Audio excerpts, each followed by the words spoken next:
must say I have no authority to end slavery. The Constitution gave no such authority to the President, but I believe strongly that as Commander-in-Chief of the Army and the Navy, I did have the authority to deny rebels any resource that furthered their ability to oppose this people's government. So in September of 1862, I issued a proclamation of emancipation, not ending slavery, but freeing those slaves who resided in areas controlled by the rebels. Now that's all I could do, and I did it. I am a slow walker, but I never have to walk back. As I would not be a slave, so I would not be a slave owner. Now, Senator Douglas, he tells me that I'm being two-faced on this issue. But ladies and gentlemen, I ask you now, do you suppose that if I had two faces, I'd be wearing this one?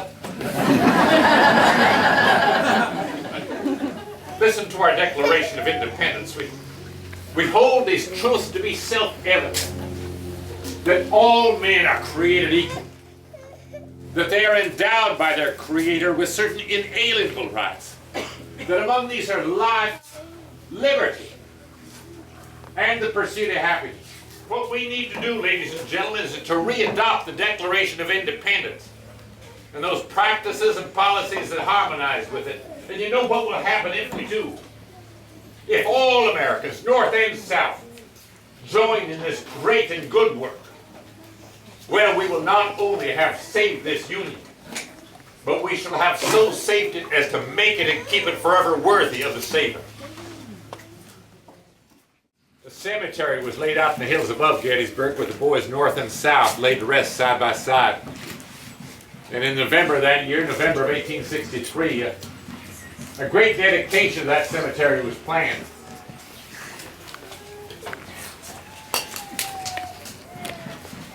Fourscore and 7 years ago, our fathers brought forth upon this continent a new nation, conceived in liberty, and dedicated to the proposition that all men are created equal. Now we are engaged in a great civil war, testing whether that nation or any nation so conceived and so dedicated can long endure. We are met on a great battlefield of that war. We have come to dedicate a portion of that field as a final resting place for those who here gave their lives, that that nation might live.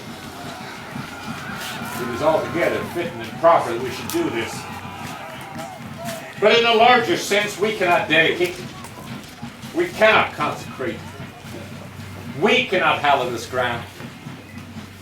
The brave men, living and dead, who struggled here have consecrated it far above our poor power to add or detract.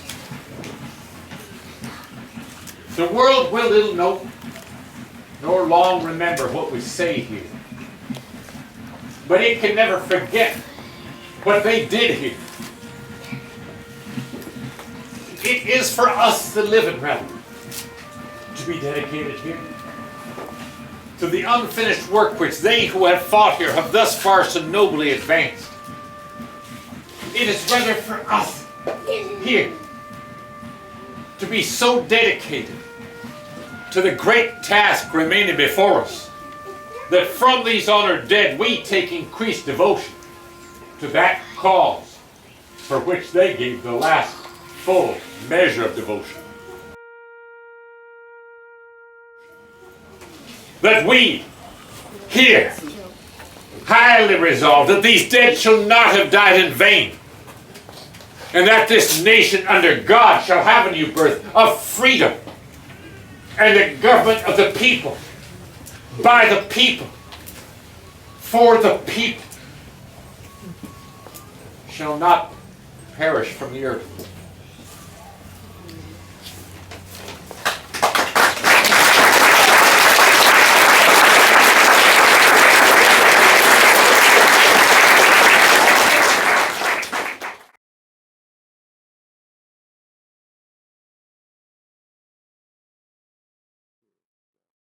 We hold these truths truth to be self-evident. That all men are created equal, and they're endowed by their Creator with certain unalienable rights. And among these are life, liberty, and the pursuit